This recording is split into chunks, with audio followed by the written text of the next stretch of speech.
Hello students, कैसे आप सब बढ़िया।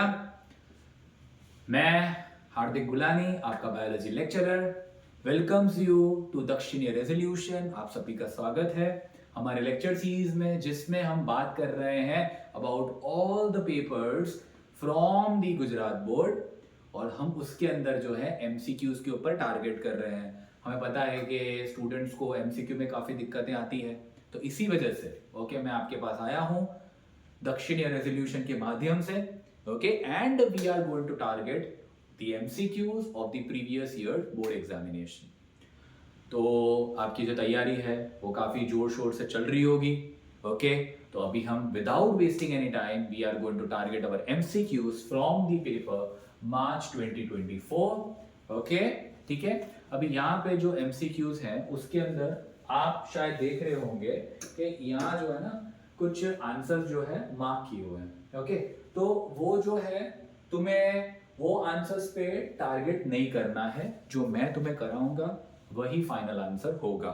ओके, तो whatever the answers that we do during the lecture, that is going to be our final answer. Am I correct? Let's get going with the first MCQ. Okay, तो यहाँ पहला question क्या बताता है? In mature insulin chain A and B are interlinked by which bond? Okay, अब ये जो तुम्हारा क्वेश्चन है it is from the chapter biotechnology and its application. तो उसके अंदर जो है क्या है कि we are going to have this A chain, और वो जो स्ट्रक्चर है उसके अंदर स्ट्रक्चर कैसा बताया है? A chain and B chain when they are going to be connected by the help of C chain. So when A and B are going to be connected to each other, these two are connected to each other by the help of C chain. But ये structure किसका है? ये structure हमारा immature insulin का है, और you can say inactive insulin का है। इनएक्टिव इंसुलिन का ये स्ट्रक्चर है। मैच्योर इंसुलिन में क्या होगा? What is going to happen in mature insulin? ये जो सी चेन है वो निकल जाएगी। Okay, it is going to get removed, and now this A and B एक दूसरे के साथ जुड़ जाएंगे by the help of a linkage, और ये लिंकेज हम बताते हैं the answer is disulphide bond. So they will be connected to each other by the help of disulfide linkage. They will be connected to each other by the help of disulfide bond. ठीक है, so this is your first MCQ from the chapter biotech. So we have completed this. Now let's move to the next MCQ. अब ये जो है तुम्हारा numerical based question. Okay, so in this numerical based question, what you can see, ये जो MCQ पूछा गया है, it is from the chapter organisms and population, talking about population density. तो यहाँ पे जो क्वेश्चन आया है it is from organisms and population from the topic of population density. तो यहाँ पे तुम देखो, पहले क्या है, एक हैबिटाट के अंदर, एक इकोसिस्टम के अंदर कितने चीता दे रखे हैं? तो n की वैल्यू, nt की वैल्यू, nt मतलब at time t is equal to 0, initial time. Physics में पढ़ते होंगे, time t is equal to 0, इसकी वेलोसिटी इतनी थी, थोड़े टाइम के बाद वेलोसिटी में क्या चेंज आएगा? Okay, so that kind of question it is. So nt value has been given how much? It has been given 80। Their birth rate कितना दिया है? बर्थ रेट दिया है भाई साहब 4। ठीक है, डेथ रेट कितनी दी हुई है? 2। ओके, 6 न्यू चीता एडेड बाय इमिग्रेशन। तो इमिग्रेशन कितना, मतलब आएंगे अंदर, तो पॉपुलेशन ऐड होगा, तो इमिग्रेशन कितना दिया हुआ है? 6। and immigration rate, that means the number of population decreasing by 3। ठीक है, अभी हमें क्या कैलकुलेट करना है? उसकी population density at time t plus 1। Okay, तो ये सब हम ऐड करेंगे, माइनस करेंगे, उसके बाद क्या वैल्यू बनती है? What value will we get? Okay, तो कौन सा वैल्यू हमें मिलेगा? तो it is nt plus 1 is equal to, formula याद रखनी है, the formula is very important. Okay, the formula is very important. So nt plus 1 is equal to nt plus b plus I, मतलब birth rate plus immigration minus d plus e, मतलब death plus immigration, leaving the population. तो यहाँ पे तुम देखो nt की value कितनी है? 80 plus birth rate plus immigration, मतलब ये और ये 4 + 6 माइनस ये कितना है, death rate 2, immigration rate living the population is 2 + 3, ठीक है। तो यहाँ पे तो इसको हम कैलकुलेट कर सकते हैं इजीली, 80 + 10 - 5, तो बहुत ही सिंपल सा है, 10 - 5 5, so it is going to be total 85. The correct answer over here is going to be 85, option A. Easy question, and this MCQ is numerical based from organisms and population. ठीक है, चलो हम आगे बढ़ते हैं with the next MCQ. Okay, let's get going. Easy. What is the percentage of PAR, photosynthetically active radiation, in the incident solar radiation? Chapter ecosystem, direct MCQ है. Okay, the answer is going to be 2 to 10. So खाली 2 to 10%, only 2 to 10% of the solar radiation incident होगी plants के ऊपर. तो imagine करो कि plants जो है सिर्फ और सिर्फ 2 to 10% एनर्जी लेके they are going to synthesise the food, and that food is sufficient for the entire world. So the amount of intensity of photosynthesis is so much high. So yes, the correct answer is D. The correct answer is going to be less than 2 to 10%. Next question. ये जो question है बहुत ही simple सा question, chapter biodiversity and conservation, species area relationship.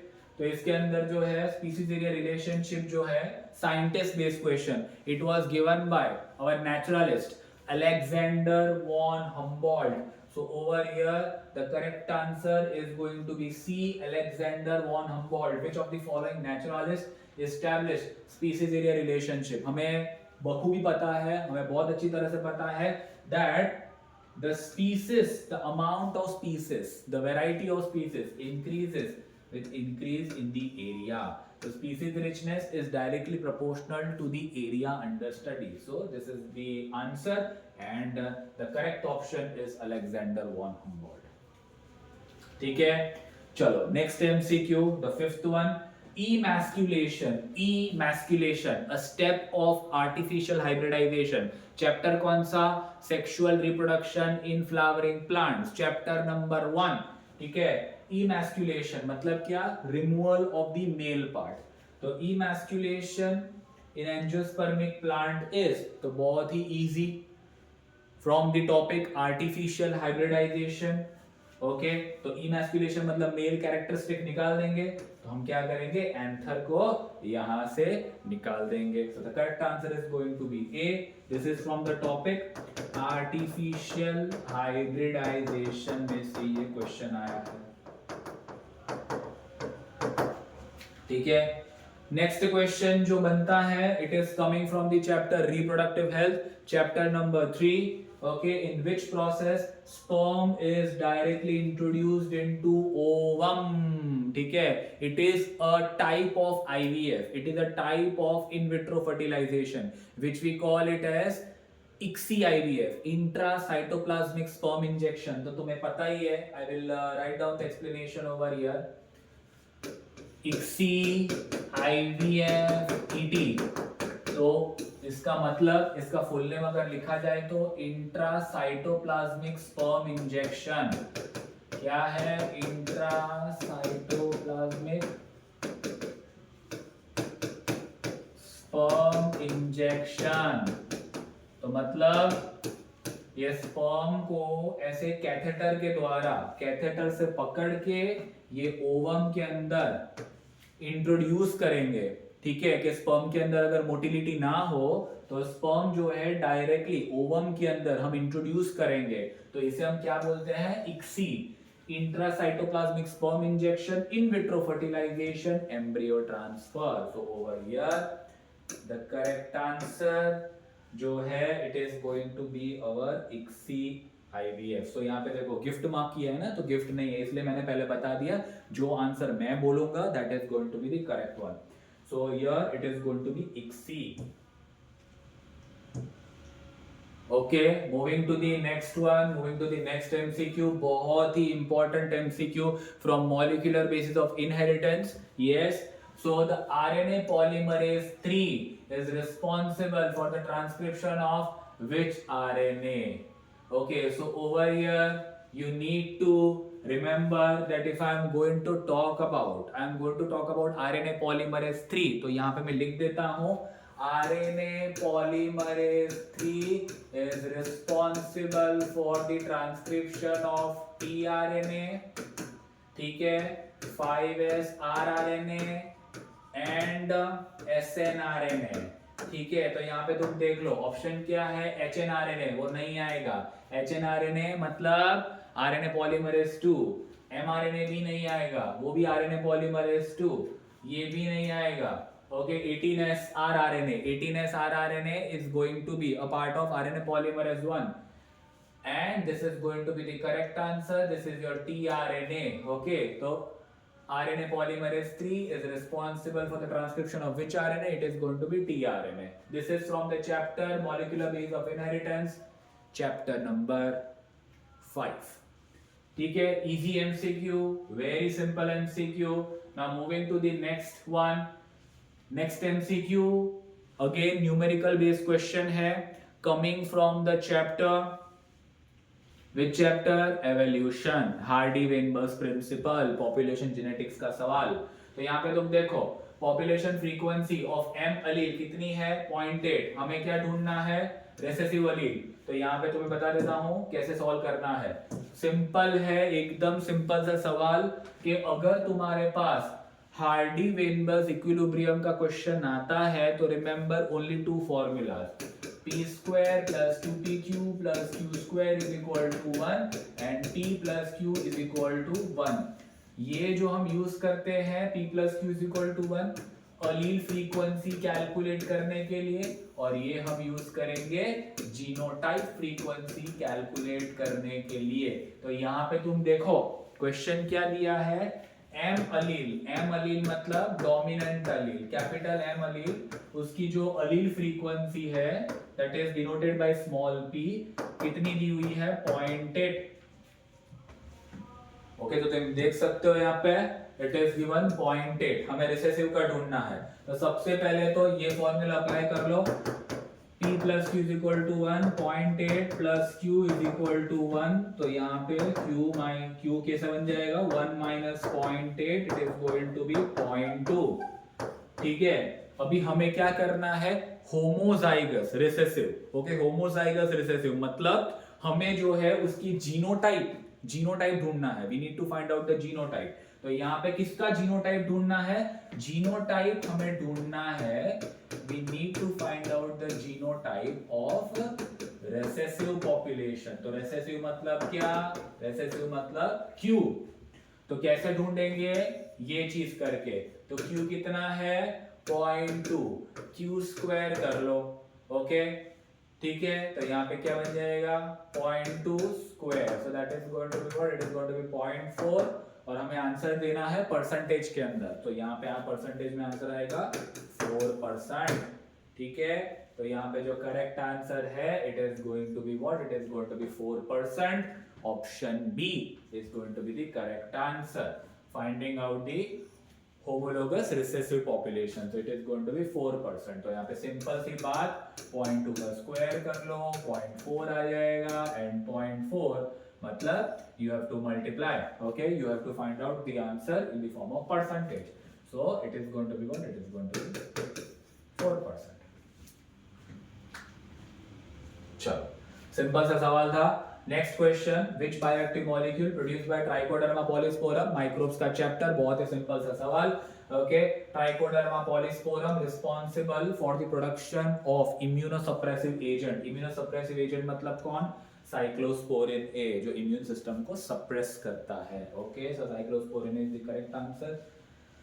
Next MCQ from the chapter Biotechnology Principles, which metals are used in the gene gun for the insertion of alien DNA in the competent host?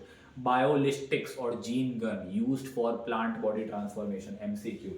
Direct सवाल है, it is going to be gold and tungsten particles. इसकी वजह से ही ये जो technique है competent host बनाने की, मतलब by the use of gene gun, it is very costly by the use of gold and tungsten particles. ठीक है, समझ आ रहा है? बेहतरीन तरीके से समझा रहा हूं, सारा का सारा एक्सप्लेनेशन लिख रहा हूं, तो keep on writing in your book. Okay, चलो 10 एमसीक्यू बन गए। Next 11th, in which disease alpha 1 antitrypsin is used to treat? Emphysema, lung infection. दो चीजें याद रखना, एक अल्फा 1 एंटीट्रिप्सिन वाला क्वेश्चन और ह्यूमन अल्फा लैक्टाल्ब्यूमिन, रोजी वाला। ओके, तो ये जो है याद रखना। The answer is going to be emphysema, option D.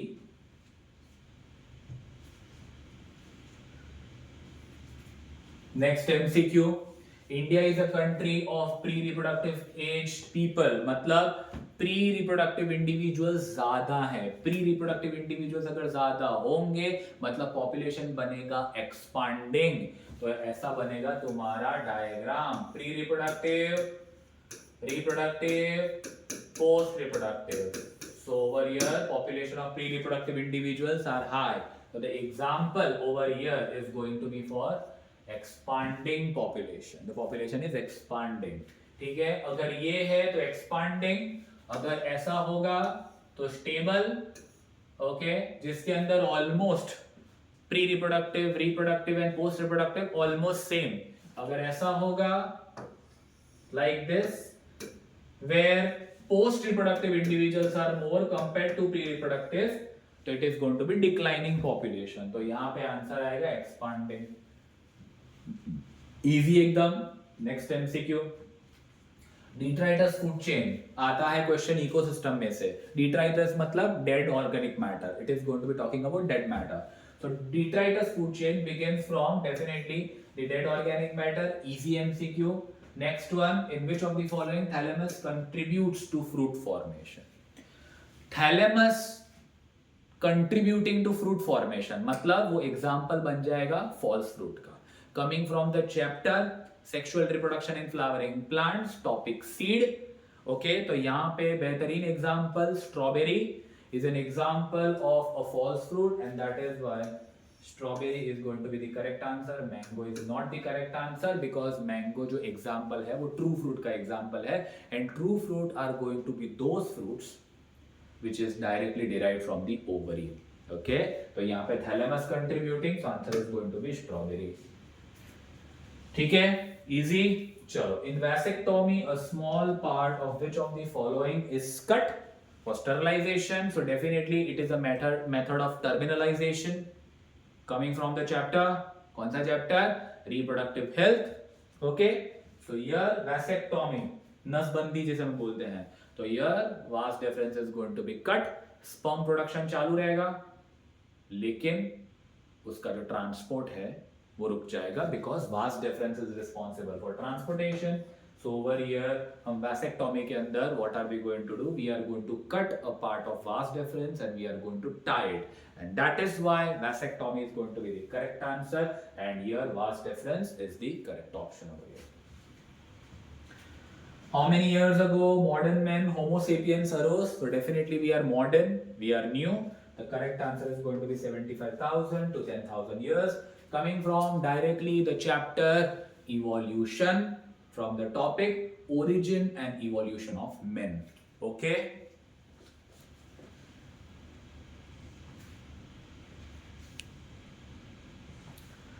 so I hope this much is clear to you. Yes, chalo let's get going with the next one.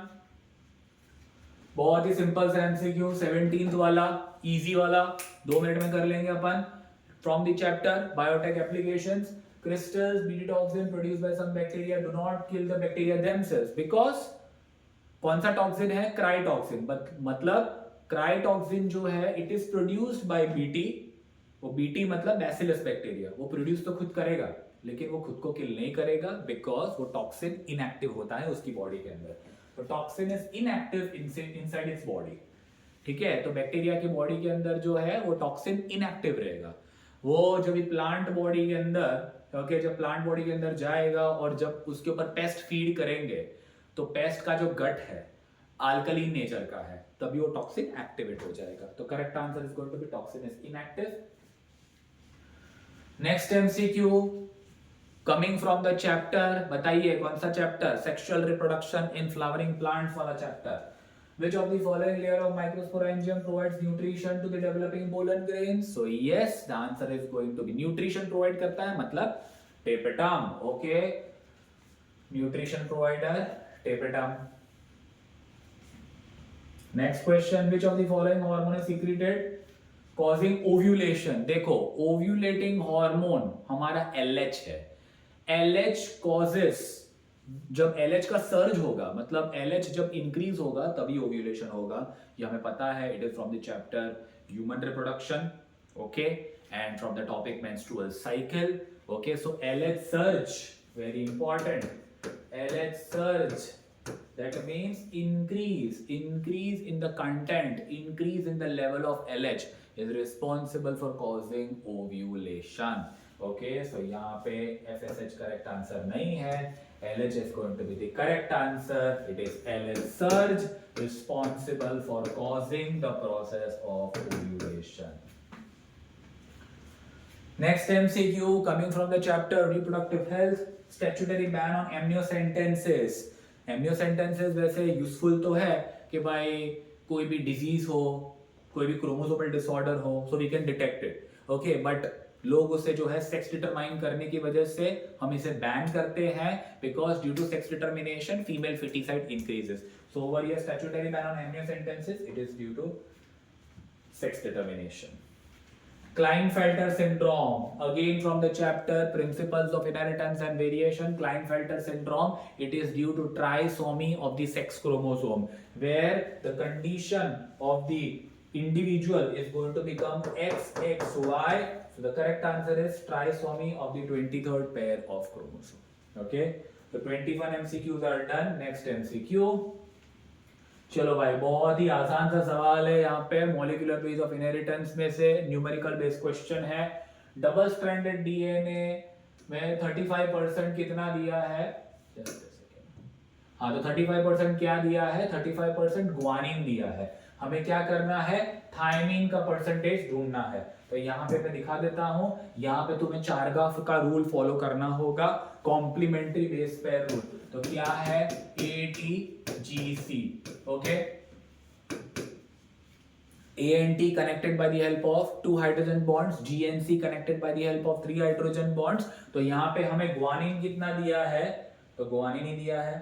Let's verify it once. तो यहाँ पे guanine कितना है, 35 दिया है, okay. तो guanine कितना है, 35। तो साइटोसिन कितना हो जाएगा, वो भी 35। तो 35 प्लस 35 कितना हो जाएगा total, okay. So over here it is going to become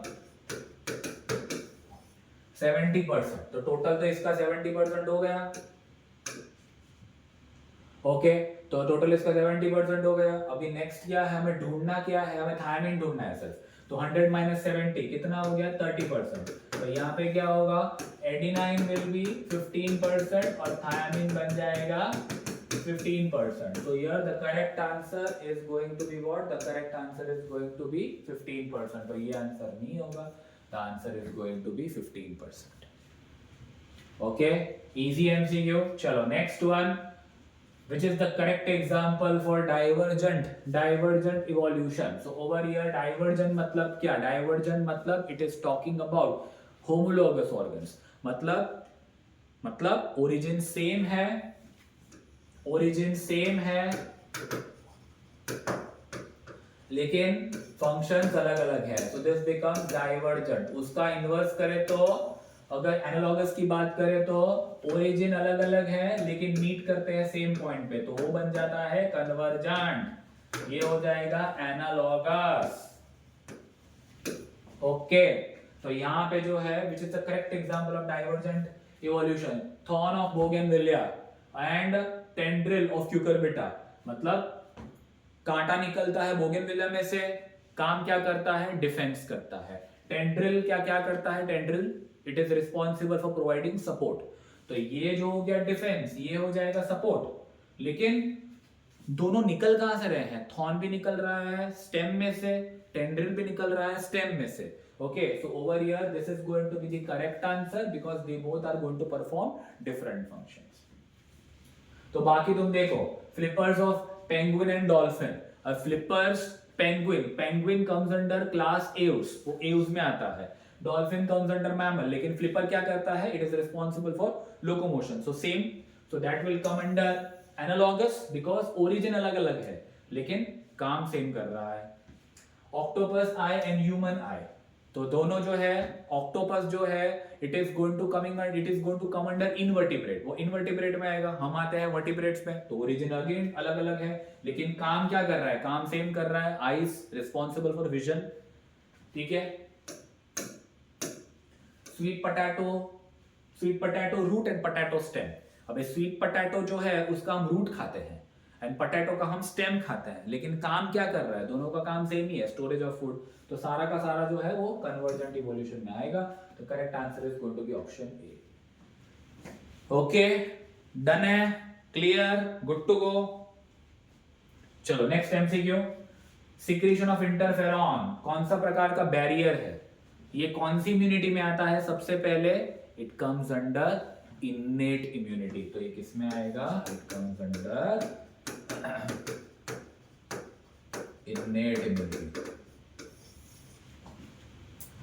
ठीक है, इन्नेट इम्यूनिटी में आ जाएगा. यस और no? Yes, definitely it comes under innate immunity. तो यहां पे जो है वो इन्नेट इम्यूनिटी में आता है. Okay, it is going to come under innate immunity. Yes, so innate immunity मतलब क्या? Innate immunity means that kind of immunity which is present since birth. Okay, innate immunity is going to be that kind of immunity which is present since birth. तो interferon जो है वो क्या करता है? Virus का मल्टीप्लिकेशन अटकाता है, controls the multiplication of virus, and that is why over here it comes under cytokine barrier. Physical barrier में नहीं आएगा, सेल्यूलर में नहीं आएगा, फिजियोलॉजिकल में नहीं आएगा, it will come under cytokine barrier. Easy MCQ. चलो next MCQ, the 25th MCQ. Half way हम पहुंच चुके हैं, 50%. Match the columns. Simple MCQ है फ्रॉम द चैप्टर माइक्रोब्स. तो देखो, एस्परजिलस नाइजर, पहले इजी वाला कर लो. एसेटोबैक्टर एसिटी, एसिटिक एसिड करेगा, नाम पे से aceti, acetic acid, easy easy है. क्लोस्ट्रीडियम ब्यूटाइलिकम, ब्यूटाइलिक एसिड, ठीक है. Lactobacillus, lactic acid. तो बचा कौन? Aspergillus niger is going to be citric acid. अभी मार्क कर लो खुद ब खुद ही. तो भाई देख लो, एसेटोबैक्टर एसिटी पहले ढूंढ लो कि भाई Q का 1 कौन सा है. तो हाँ भाई, ये दोनों में दिया हुआ है, ठीक है. फिर क्लोस्ट्रीडियम ब्यूटाइलिकम, तो क्लोस्ट्रीडियम ब्यूटाइलिकम जो है that should be what? Butylic acid. तो वो क्या हो जाएगा? R2. फिर क्या है? लैक्टोबैसिलस. तो अभी ये देखो क्या ढूंढना है, हम पहले साइड पे लिख लेते हैं. Will write it down on the sides. तो acetobacter aceti, so that is going to be what? That is going to be Q1. Clostridium butylicum, that is going to be R2. S क्या हो जाएगा? S4. Okay, and P3. तो ढूंढ लो अभी. तो देखो P3, Q1, R2, S4. Okay, easy वाला MCQ है. तो यहां पे जो देख लो, aspergillus niger, it is going to be citric acid. फिर क्या है? Acetobacter aceti, Q1, clostridium butylicum, R2 and S4. So correct answer is going to be D. Yes, तो यहाँ पे हमने 25 MCQ खत्म कर लिए. Okay, we'll meet in the next video. We'll meet in the next class with the rest of the 25 MCQs. Okay, और हम अपना मार्च 2024 का पेपर खत्म कर देंगे. ठीक है, चलो भाई.